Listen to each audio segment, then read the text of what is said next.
What's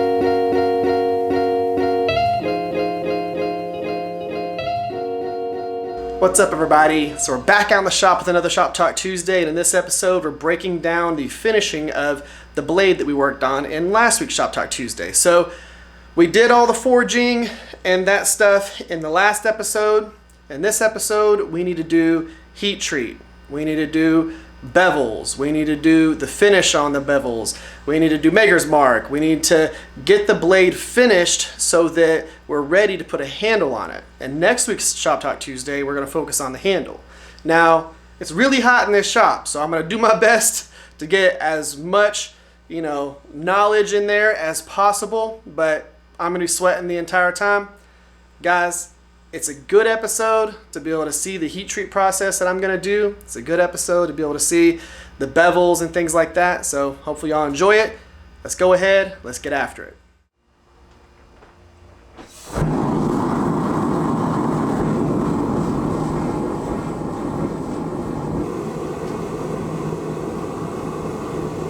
So when it comes to the heat treat process, we want to start off by doing normalizing / grain refinement cycles, starting with 1600 degrees and then letting it cool in open air, and then going up to 1500 degrees, letting it cool in open air, and then bringing it up to about 1400 or just under 1400 degrees and let it cool in open air.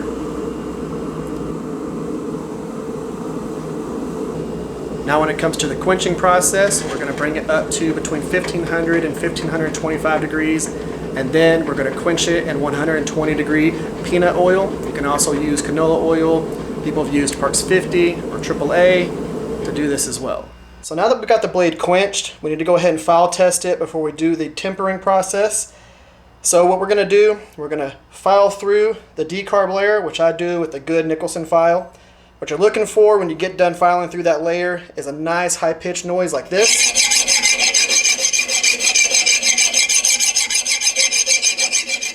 If you hear that noise, that means that you are past the decarb layer, which would sound kind of dull. Then I'm going to go in with a 65 HRC file, and I'm going to try and file on the top there and kind of dig into it to see if I can get it to bite. If I can't, then we're good.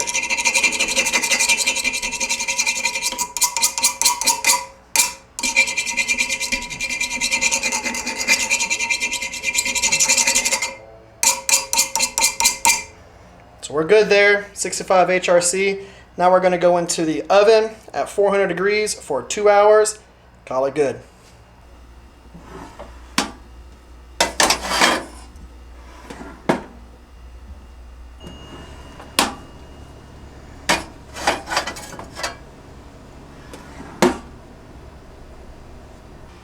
So now that we're done with the tempering, I'm going to go ahead and do this step, which is soaking it in vinegar. Now this is vinegar that I've used, that's why it's this color.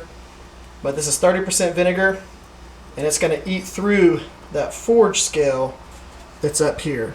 So all of that forge scale right there, and the rest that's on the blade, we're going to eat through all of that.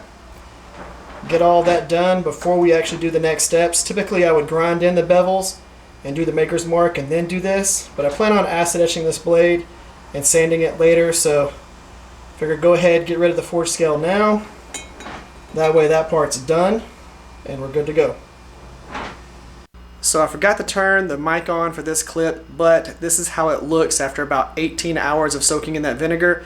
It soaked a little bit longer than I planned, but we were able to get all of the forge scale off, so now we're ready to go ahead and grind the bevels. I won't be using a plunge line jig like I typically use on this blade, but that's okay. I kind of planned on freehanding it anyways, but we'll talk about that when we start the actual bevels. So we went ahead and ran a Sharpie down the cutting edge area right there of the blade. We're going to use our little scribe to scribe a center line. Now, I could have just freehanded this and got it centered by looking at it, but I want y'all to see this step. So, of course, center guide for our edge here. Just run that down, flip it to the other side. So run it down, and then run it down again. And that's going to give us a little center line there. Let's see if I can get that to focus on here. You can barely see it right there in the center of that black line. All the way down to the edge. So what I'm going to do now is I'm going to grind to that, and then which is barely anything, but I'm going to grind to that, and then we'll bring the bevels up from there.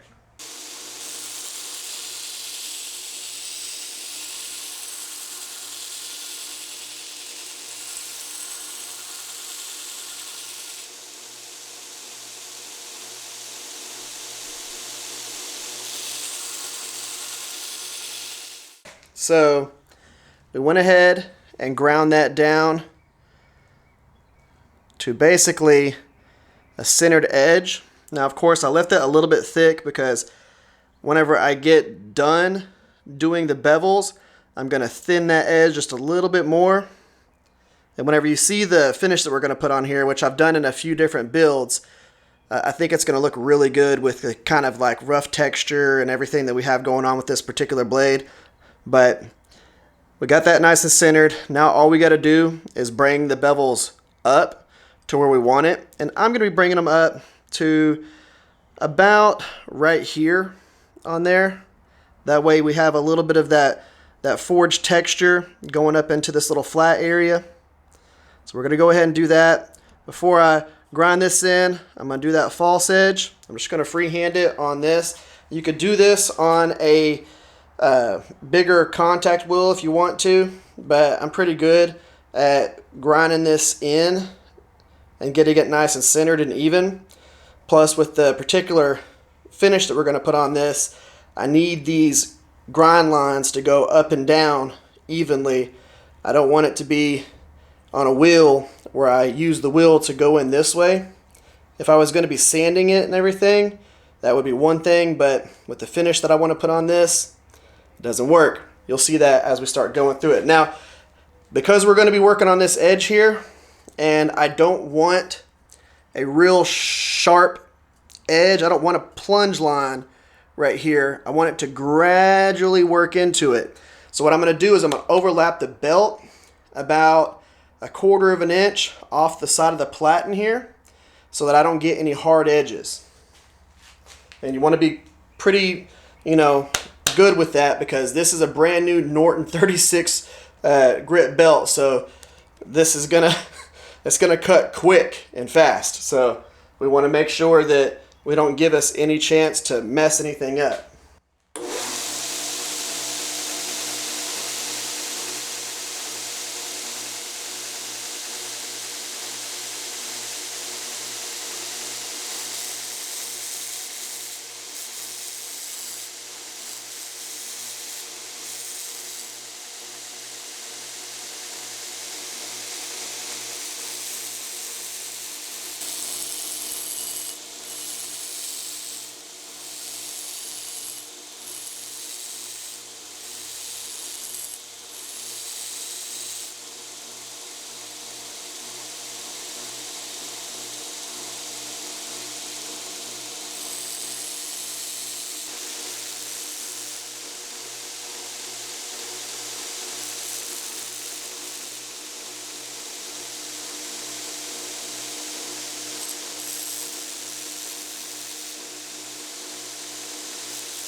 So now you can see we've got a nice little subtle swedge on there, little clip.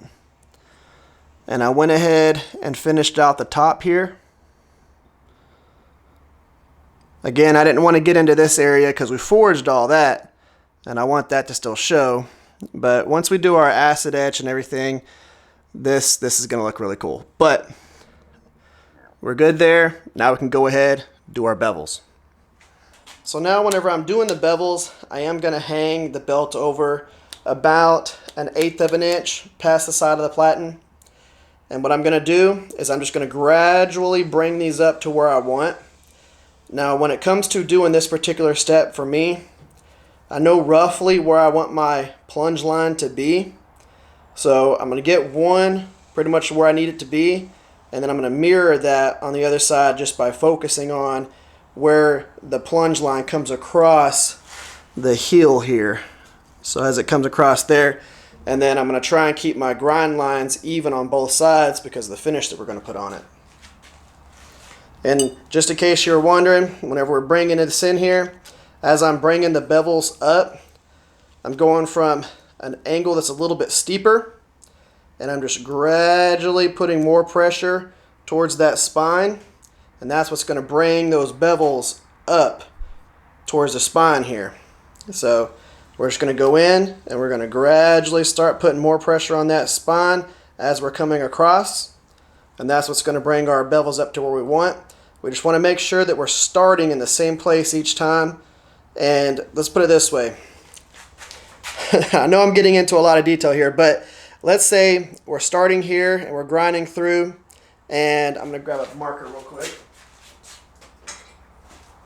So we're grinding through, and we're grinding, and our lines start looking like this, to where this is taller and then this is lower, the grind, so the bevels, you know, this flat area is dipped down to right here.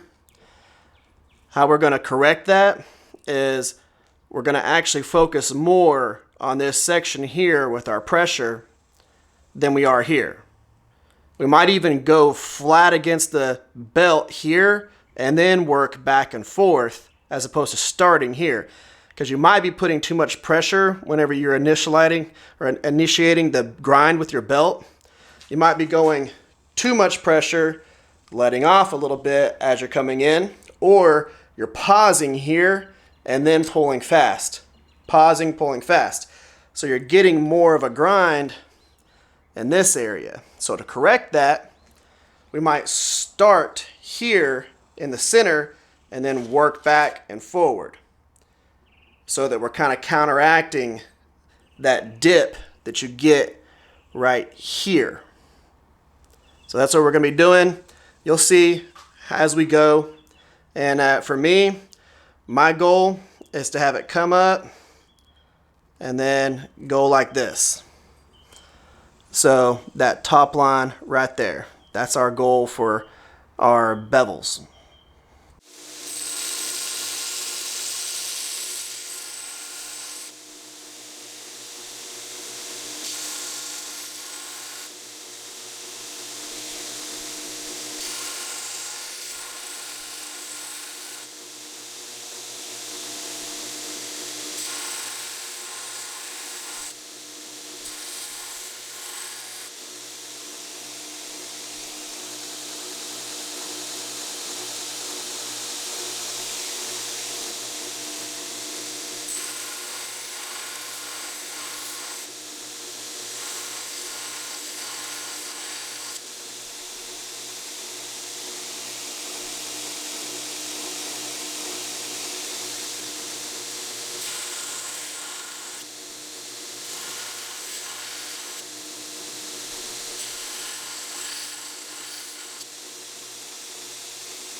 Okay, so right here, we are pretty much all the way up. You can't really see the line that I drew very well, but it is right here. So as you can see, we come off and come up and we're pretty flat here, but I want it to scoop up in that little area right there. So what I'm going to do to achieve that is I'm going to put more pressure towards the spine going towards the tip, because I'm pretty much where I want to be in this area here. So now whenever I'm pulling, I'm going to twist. I'm going to put a little bit more pressure on the tip as we're coming to come back this way. And what that's going to do is that's going to whoop, kick that up right there. Now, because I'm trying to keep these same striations all the way throughout the end, I can't like rock it or do anything like that. I've got to focus on my pull and where I put the pressure so I can keep my lines going the same direction, but get that nice swoop up. So you're going to see this next couple of passes, this is going to go and curve up.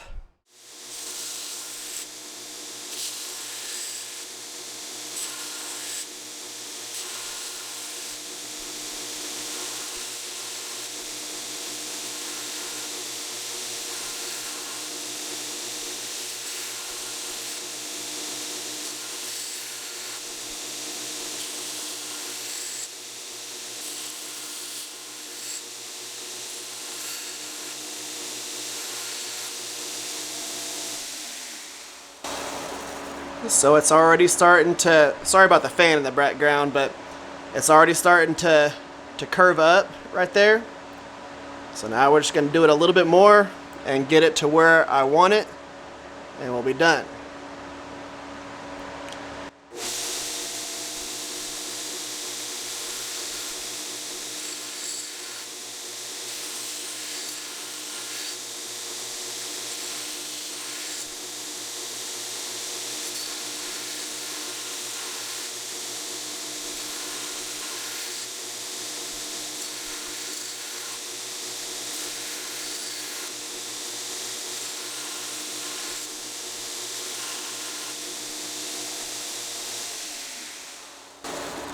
Like that right there.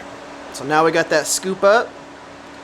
Now what I'm going to do is I'm going to come in here and I'm just going to even up this line by putting a little bit more pressure towards the spine right here, and I'm going to bring it up to that little area right there. So we're a little bit low. I don't want it to be a super jagged edge. I just want to kind of even it out a little bit. And that again is just getting pressure going into this. Don't start here and pull back. We want to kind of work into it.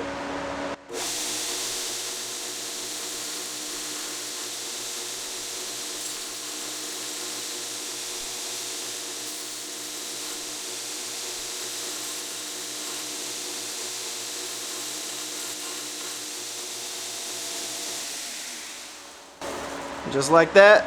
Now we have a nice line going up through here. Now, of course, this line will probably never be perfectly straight right here because there's a forged texture here. So there's always going to be a little bit of variation in there because there's a little bit of divots. Now, if I was to have ground this flat, it would be a nice crisp line. But there's going to be a little bit of texture right there. That's what does it. But our bevels are nice and clean. So now what I'm going to do is I'm going to do a pass over the whole entire thing and make sure all of the striations from the belt lines are the same.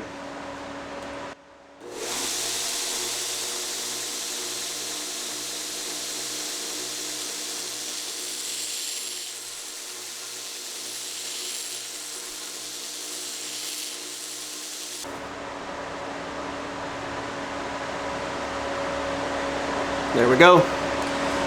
Now all I got to do is replicate that to the other side and we'll be good.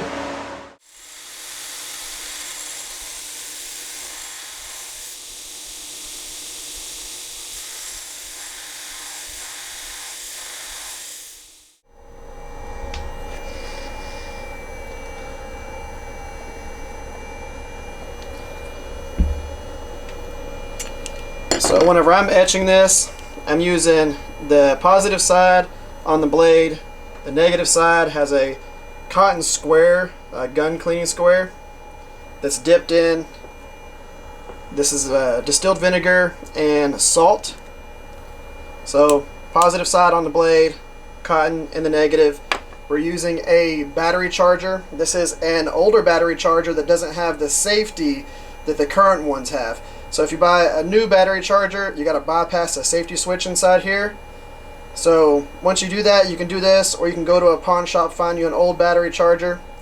And all I did was I just took the guts out of it and took everything away that I didn't want and put a bigger fan on it and made sure that I still had all your controls to be able to control the strength of the battery charger. So that's what I did. That's how I'm doing this. And all I'm using is a little stencil that my wife made with her Cricut, some tape, and then etching it. When it comes to the stencil, it's just heat resistant vinyl. You go and you remove all this off, and you're left with your maker's mark on there. Sorry that there's not a ton of light in here. As a matter of fact, I'll show you in the other shop. So here's how it looks with the maker's mark on there. I decided to do it in the forge texture area as opposed to the bevels, so we didn't mess with the looks of them at all. So I think that that turned out pretty good. It's super deep, and that's just using that battery charger. And that battery charger cost me nothing, so gotta love that. Real cheap, inexpensive system. One of these days I might do a video just on it, but we'll see how that goes. If y'all want that, y'all let me know. But definitely turned out pretty good. Now we need to etch this and put our finish on it. That's what we're gonna do now. So when it comes to the etching process, we want to go in for 15 minutes, pull it out, clean it, go back in for 15 minutes, pull it out, clean it, and then do one last round of that for 15 minutes, pull it out, clean it, and then go ahead and finish up the actual finish that we're going to put on it. Alright, so now that we have our etching done, we can go ahead and hit the whole entire thing with a Scotch-Brite pad. Now I've already hit this with some CLP just to keep it from rusting.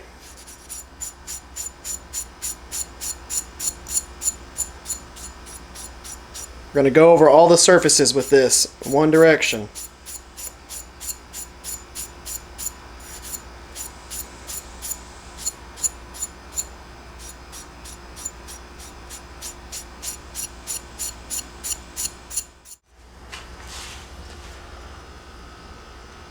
So that's the finish we get right there, where you can see the actual striations and everything in it. I wanted it to look antiqued and vintage because we're leaving that forge texture on there.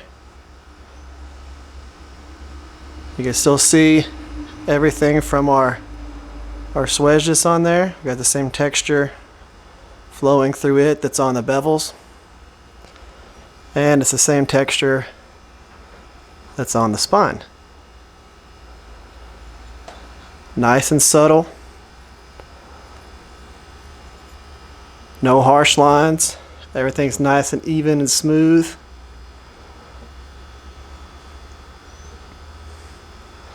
Now I'm going to go ahead and hit it with the buffer, and we'll see what that looks like after it. Alright guys, now that we've got it buffed, we can go ahead and wrap this Shop Talk Tuesday up here. So it is turning out really cool. I like the finish that's on this because it's a nice working finish. So one of the cool points about doing this particular style of finish on here is you're not worried about scratching it.